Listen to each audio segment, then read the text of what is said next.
Howdy! Welcome to Camille's Harem. I'm Camille. Welcome to my corner.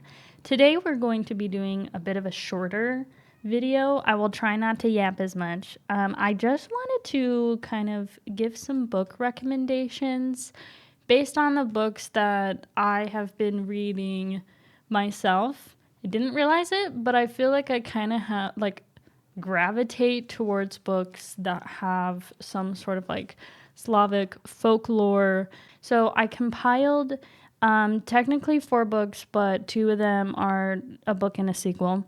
And they're very different, but they all kind of fall under this umbrella. So let's get started. First recommendation is a more recent book. I want to say it came out last year, actually. Oh, it says 2022. Okay, well, I read it last year.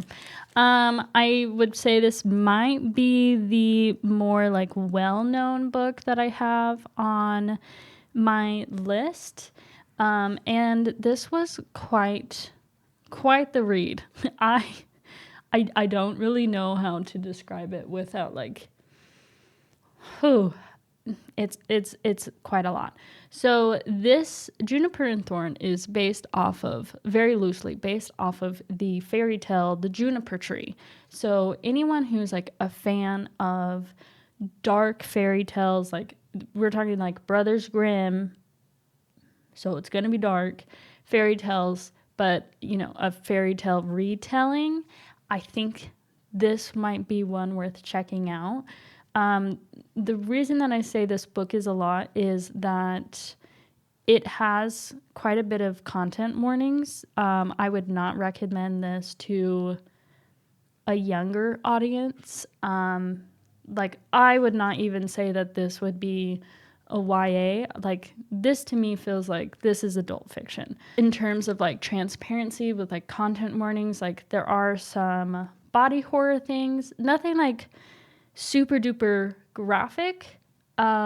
Something just to keep in mind though. And the other big one would be SA, CSA. Again, nothing too explicit, but the main character, she does talk about it and she has flashbacks about said thing. You don't see anything, it's not uber graphic in the way that you are experiencing it, firsthand type of thing. But I think that's a very important content warning to put. This is in first person. So it feels very at times it feels very wow, you're really inside the main character's head. So that all being said, this basically is the story of Marlinchin living in a fictional city that you get the sense is it's very Russian inspired, and she lives with her father and 2 sisters, and he is the last wizard in said city. And it's kind of the turn of the century. Technology is becoming more commonplace and industry is booming, and so they are basically now kind of fish out of water, if you will, in this world of old magic and new technology. And so it does have a lot of themes of not just the content warnings that I had mentioned, but it does deal with darker themes in terms of abuse and trauma and kind of being able to recognize where you have been wronged and building and growing away from that, and stepping out onto your own. There is a love story in this as well. So another content warning, if you don't want spice, there are a couple, actually I would say 3 scenes. There are 3 scenes of some rowdiness, but I wouldn't say it's outright smut. So this would be anyone who is a fan of dark fairy tales and, in my opinion, very gorgeous writing. Excellent book. But it's not one where you're I really want to read something just really lighthearted. This is not the one for you. But if you think it's something that you're up for, excellent read. And I am coming back in to say some other content warnings. It does deal with things like xenophobia as well. Granted, it's all like fictional based, but you can tell they are based off of real groups of people. And it's really like seen through the eyes of her very much terrible father and her kind of like realizing on her own, like, I don't have to be afraid of people who are not like me. So just want to throw that back out there so everyone is aware. Here's my rule of thumb. Anytime you are getting a recommendation from someone on like a book to read, do your due diligence and check anything like trigger warnings, content warnings yourself to make sure that it's something that you would be interested in reading. Okay, now I'm done. On the opposite end of the spectrum, complete opposite end, I read these actually, I think in 2022. The first one is Anya and the Dragon by Sophia Pasternak. And the sequel is Anya and the Nightingale. I read these back to back, and it was completely on a whim because I saw this at Barnes and Noble, and I am totally the type of person who will buy a book just because I love the color, the cover, and I just thought this was gorgeous. And then once I was like, oh my gosh, there's a second one, got its ass. So this one is, I would say, juvenile fiction. The main character is like 12, 13. She's young. Here's the thing. I will absolutely die on the hill that juvenile fiction can be read at any age. You can't tell really, but I have the entire Fablehaven series. I love that series. A series for kids, but just like how Harry Potter is read over and over by adults and it's for a younger audience, or at least like the earlier books are, but as Harry grows, so does the audience, whatever. I think a well-written book for children is something that can be enjoyed by everyone. And I think this is another good example of that same thing. So this does take place in our world compared to Juniper and Thorn, where it's clearly not. This is like old-timey Russia. Anya is a Jewish girl living in a village and feeling like ostracized from the village based on like her religion and her family's religion. And it kind of like kickstarts this whole adventure that she has to go on with another boy from the village to hunt down like the last dragon in Russia in order to save her family from basically getting the boot from this village. So again, like also deals with xenophobia and anti-Semitism, but because it is a children's book, like it is not graphic and it's not like explicit, but something to bear in mind. What I loved about this one is the writing, writing is very straightforward, but it's just fun. Like it's easy to visualize everything. The imagery in it is still very good, but it's still palatable to children, but it's not written in a way to where you feel like you're being talked down to if you're an adult reading it. The second one, Anya and the Nightingale, kind of deals with, a little bit down the road that it kind of expands on the magic in this world, where Anya and her friends have to go into a larger Russian city to find her father. And I'm really trying not to give like huge spoilers. This is very good expansion on just the world building and the magic. These two books, I would say, have just a great abundance of Slavic folklore. So you do have like a good variety of things that you're seeing, even though it's based in the real world, if you will. And what I really enjoyed about the second one is you get a very wholesome, like age appropriate queer love story. Again, because they are like tweens, you know, it's very sweet and precious and good. And I just loved it. I think the characters in these books are just so precious and you just want to protect them.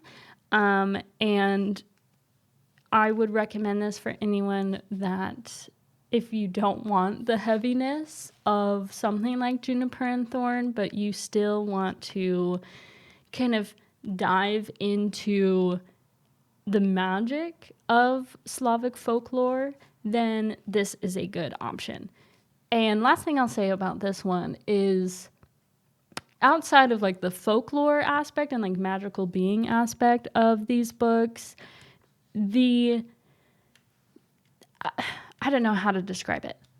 There is like a magic system in this book that is so fun and unique. And I will keep it vague. It has something to do with like magical strings. That's all I'll say. Like, not like a string instrument. I'm like a string, like a thread. So fun.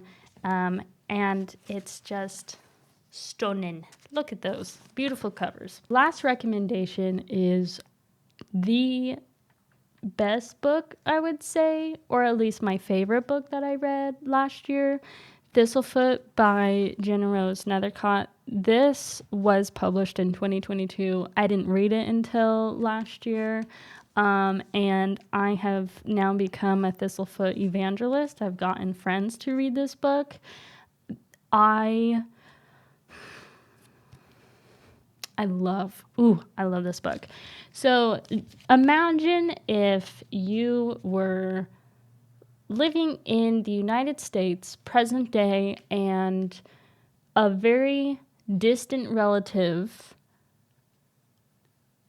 gave you a house, and the house happened to be Baba Yaga's house. This house. That is basically the premise of this book. So it's these two siblings that they are adults. So again, this is adult fiction. They mysteriously they inherit Thistlefoot, which that will be like the main name of this house. And it quite literally is Baba Yaga's house. And by inheriting this house, it comes with complications because now there is a spooky man after them, but mostly after the house, and they don't know how to kill him or get rid of him. That is the like basic premise of this book. It is so well written. It's just delightful to read, honestly. It really encompasses like so many things that I enjoy when it comes to, this is so like purely my personal thing, but like what I enjoy when I read a book, it's very like plot driven, but also spends times developing characters, and it just has very gorgeous writing and really fun magic. So in terms of like the folklore aspect of it, it's not going to have as much variety as the other recommendations are, because those ones actually, you do see magical beings that you would see in Slavic folklore. Really the only one with this one is Thistlefoot, and you get flashback chapters of Baba Yaga herself. There are aspects of it that kind of remind me a bit of like Neil Gaiman's writing, and while I was reading it, I was like, I don't know how to pin down exactly why. So like if you are a fan of Neil Gaiman, I think in this regard you would like this book.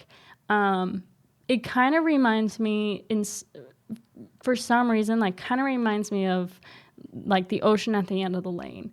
And I think it's just because of like the inherent like mystery and magic around it, like specifically like with the antagonist.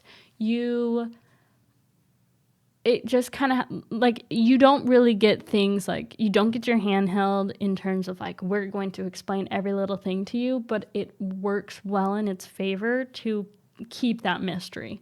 The antagonist is very interesting, and because of these flashback chapters, it kind of takes you through the magic and the mystery, and really like you are immersed in it.